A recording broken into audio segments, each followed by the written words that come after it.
July school holidays, and we set off up north to camp at beautiful Cape Vidal for what we called our surf and turf holiday.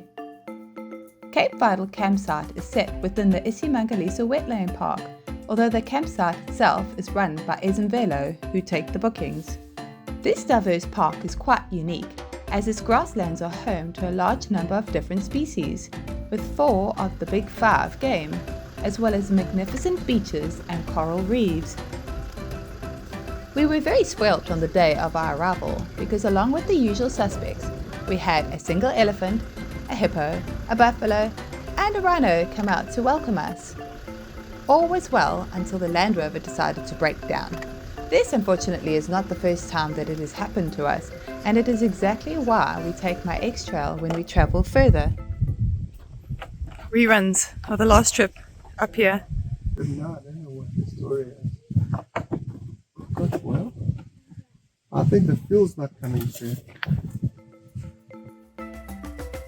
After a good 30 minutes or so musing over the problem in an area with absolutely no reception, Leon realized that it was the rear fuel relay that wasn't sparking, and he managed to swap it out for another relay that we didn't need at the moment, and we continued on our way to the campsite, where we quickly set up camp and we head to the beach to unwind.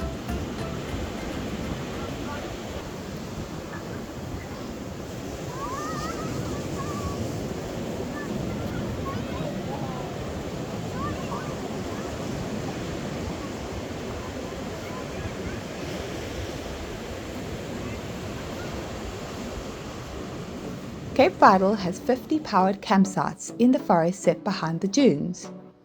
3 sets of ablutions with hot and cold water are available with showers and baths. At this point, 1 of the 3 ablutions has been renovated, and I'm happy to report that the water was not brown or dirty like it has been in the past.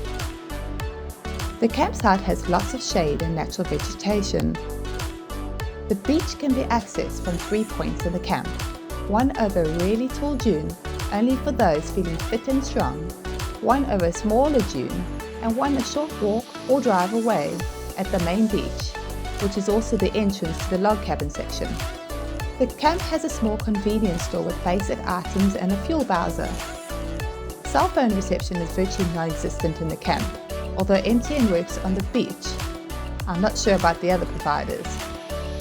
So luckily for the die-hard rugby fans, they set up a television at the shop where they screened the South Africa versus Ireland game.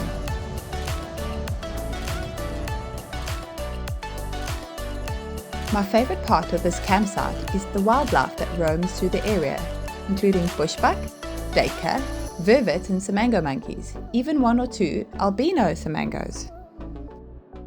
Hello buddy, do you think he's friendly? No. Nope. Wow, look at him. Let's see what color he is. Ooh, it's green. Okay, let me put the lights on. There he is. There he is. Oh, there he goes. Look at that beetle. The bush comes alive at night with visits from hyena, bush pigs, scorpions, honey badgers, and even leopards. No, the leopards are shy, so generally don't come into the camp. Jeez, he's huge. He's friendly. Can I miss him?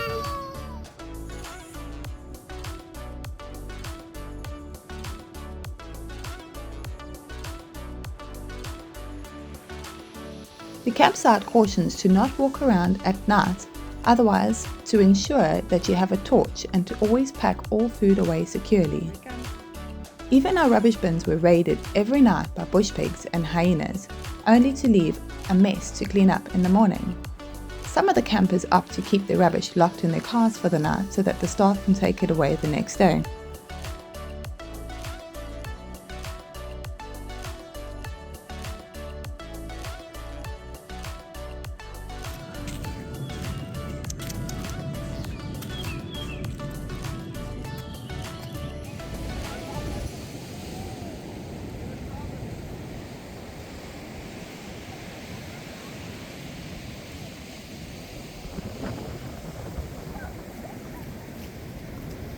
His eyes are sticking out. He's looking at you.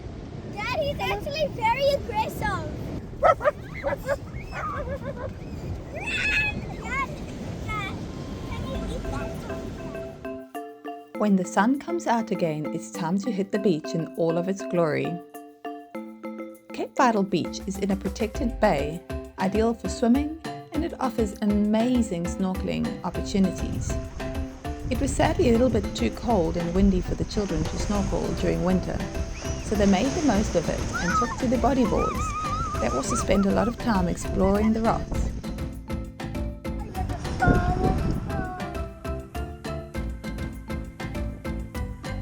Cape Vidal is a favourite for the fishermen, and Dion is very pleased with himself when he reeled in a 12 kg prodigal from his fishing ski. Yes, John, it's the fourth. He took me out to 50 meters, and then I had to paddle, bro. And I had to paddle, and I had to paddle. I think I just lost my appetite. Are you sure? This is quite tasty. It tastes like fish. The beauty of a holiday at Cape Vidal is that once you've had your fill of the beach, you can spend the afternoon on a game drive. The grassland loop is close to the camp and it runs along the shores of Lake Benghazi, which is abundant in bird life. The loop circles back to the main road so you can't get lost.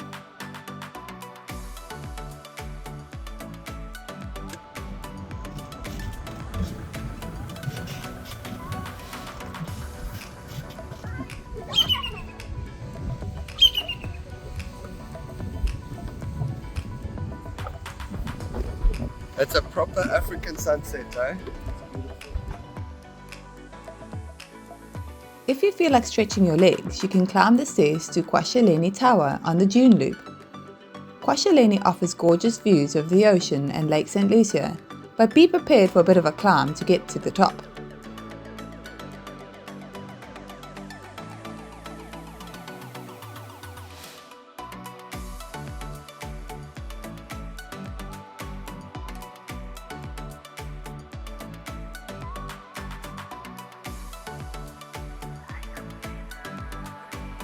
Okay, go.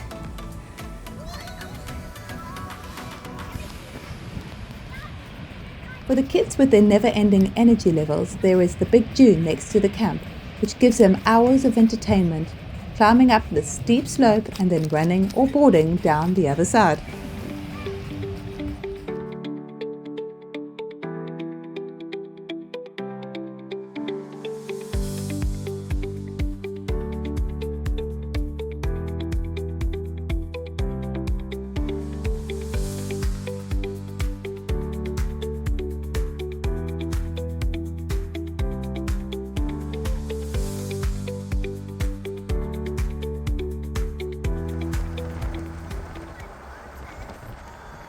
A trip to Cape Vidal is not complete without a stop at Mission Rocks and a visit to the lookout. Mission Rocks is a rugged and rock-covered shoreline known for the rock pools. Our visit just so happened to be at high tide, so we steered clear of the rocks and the dangerous water below.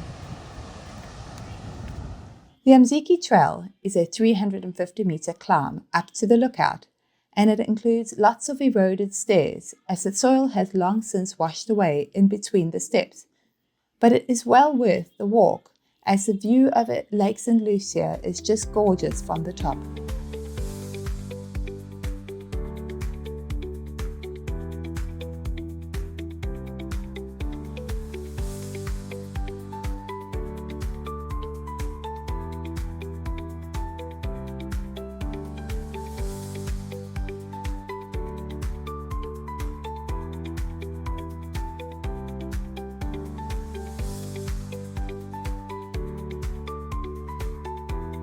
After 4 nights in the campsite, it was sadly time to pack up and to head home in time for the start of the new school term.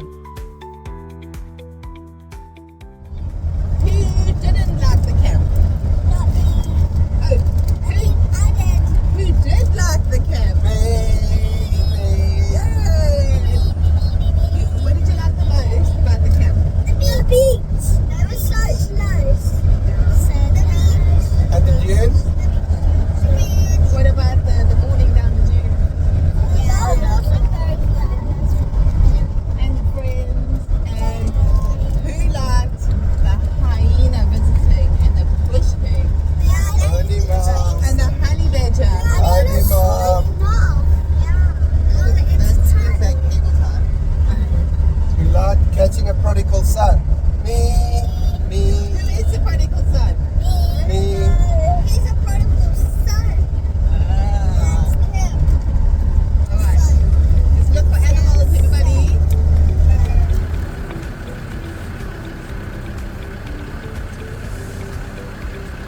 Okay, bro. Johnny? Siyaphila ninjani? Yeah, saphila. Siyaphila kahle. Siyabonga. Siyabonga, we done. Kahle kahle. Sale kahle, eh?